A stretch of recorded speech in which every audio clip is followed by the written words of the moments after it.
Okay, this video is going to talk about what questions to ask the listing agent when you're going to write an offer on their listing. So first off, you want to get as much information just from the listing in the MLS. Make sure you're reading through the full remarks, the private remarks, and checking if the documents tab has any more info.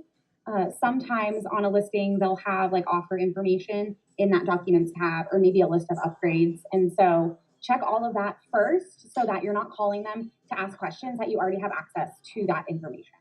So when I'm calling a listing agent, as my buyer wants to write an offer, one of the first things I'm asking is, have you received any offers or do you have any on the way? And this first helps me understand my time frame that I need to submit an offer. Do you already have two in hand and you're reviewing them later tonight? Or do you not have any in hand? And then you can, adjust your time frame accordingly. And then if they do have any offers in hand, I try to learn as much as I can.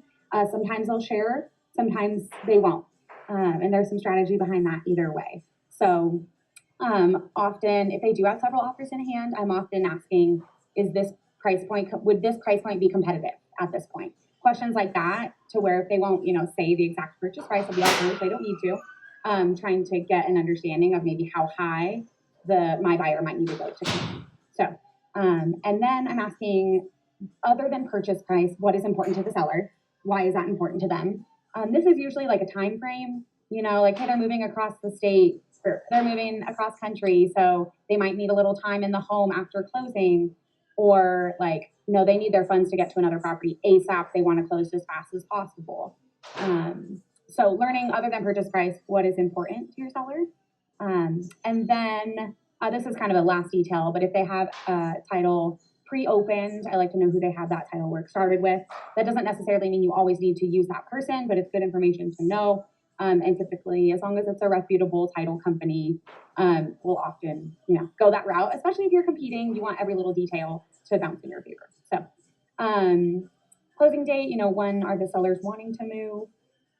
How much time do you need to present an offer? So it's typically 24 to 48 hours or so. I actually usually ask this, like, is 24 hours enough time for you to present the offer? Because I don't want to drag it out too far, but I also don't want to rush the sellers and give them something that they have, barely any time to review, depending on their work schedules or travel or anything. It's never fun to receive an offer that has, like, one time I received an offer with like 6-hour time frame, and it was noon, and my sellers don't get off work till 6. We're not going to drop everything to present the offer. And so just get a gauge and then make a decision accordingly.